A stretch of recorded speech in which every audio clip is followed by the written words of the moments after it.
Student देखिए, ये JEE main का क्वेश्चन है और इसके अंदर एक ट्रिग्नोमेट्रिक इक्वेशन दे रखी है और कह रहा है कि इसके एग्जैक्टली 3 सॉल्यूशन है 0 to n पाई बाई 2 में। तो वहाँ से n निकालना है और n निकालने के बाद वो यहाँ पुट करना है और उसके बाद सिंपल ये बताना है जो आपके रूट है वो किस रेंज में बिलोंग करते हैं, यहाँ पे यहाँ पे यहाँ पे, या वो इंटीजर आते हैं। तो सबसे पहले काम है हमारा n निकालना। तो देखिए यहाँ पे इक्वेशन क्या दे रखी है, इक्वेशन ले लेते हैं हम। 2 sine cube x plus sine 2x cos x plus 4 sine x minus 4 equal to 0। अब देखिए यहाँ पर हम साइन 2x का फॉर्मूला लगाते हैं हाफ एंगल, ताकि सभी एंगल्स x में आ जाए। तो यहाँ पे हमने 2 साइन क्यूब एक्स और इसका हाफ एंगल लगाया तो 2 साइन एक्स और एक कॉस एक्स मिलेगा, उसके साथ कॉस के साथ उसको मर्ज कर दिया, plus 4 sine x minus 4 equal to 0। अब यहाँ पे साफ नज़र आ रहा है कि अगर हम यहाँ से 2 साइन एक्स कॉमन ले लें तो यहाँ इन दोनों में से क्या मिल जाएगा बेटा, sine square x plus cos square x. ये तो बहुत बढ़िया हो गया, ये तो 1 बन जाएगा, इजी। और यहाँ से आप देखें प्लस 4 साइन एक्स माइनस 4। अब यहाँ देखो ये बन गया 1, तो ये बन गया 2 sine x plus 4 sine x minus 4 equal to 0। तो ये बन गया 6 sine x minus 4 equal to 0। तो यहाँ से साइन एक्स की वैल्यू आ गई बेटा 2/3। ठीक है, वैसे तो हम इस वैल्यू को नहीं जानते कि साइन एक्स की वैल्यू जब 2/3 होगी तो एक्स क्या मिलेगा, लेकिन हम ग्राफिकली इस चीज़ को चेक कर सकते हैं। तो अगर हम y equal to sine x का कर्व बनाएं और एक y इक्वल टू 2/3 का कर्व बनाएं तो दोनों जितने पॉइंट्स से मीट करेंगे उतने नंबर ऑफ सॉल्यूशन होंगे। ठीक है, तो हम यहाँ पे एक साइन एक्स का कर्व ड्रॉ कर लेते हैं। अब मैं इसे आगे तक क्यों ले गया हूँ, क्योंकि इसने 0 से लेके n पाई बाई 2 तक की बात की है। ठीक है, वहीं से n मिलेगा 0।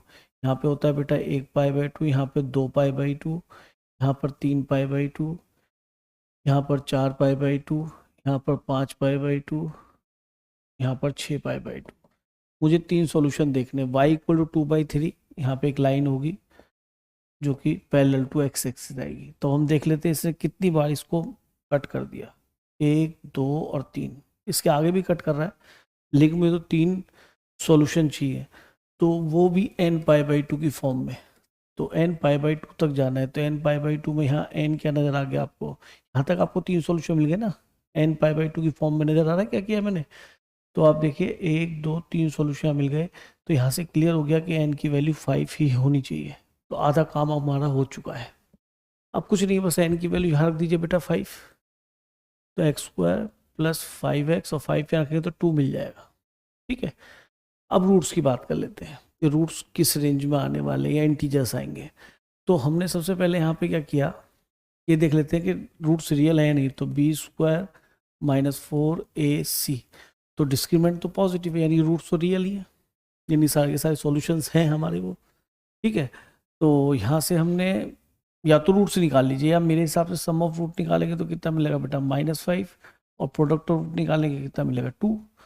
तो यहाँ से पता पड़ता है रूट्स का साइन सेम होगा, या तो दोनों पॉजिटिव होंगे या दोनों नेगेटिव होंगे। तो यहाँ पे दोनों नेगेटिव आने का मतलब -5 आने का मतलब है कि दोनों रूट नेगेटिव ही होने चाहिए।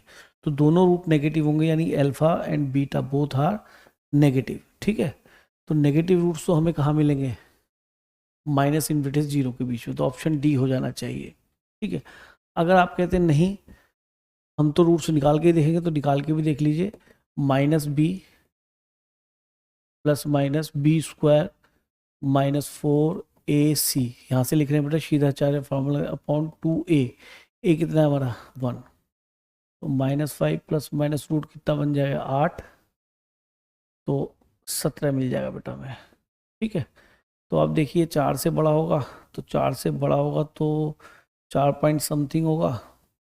ठीक है, बाई 2, ये भी हमारा रूट नेगेटिव है, और -5 प्लस ये भी माइनस ले लीजिए एक बार, -4 पॉइंट समथिंग होगा बाई 2, तो ये भी हमारा नेगेटिव रूट होगा। तो इससे हमें रूट्स मिल गए बेटा। ठीक है, दोनों ही नेगेटिव हैं।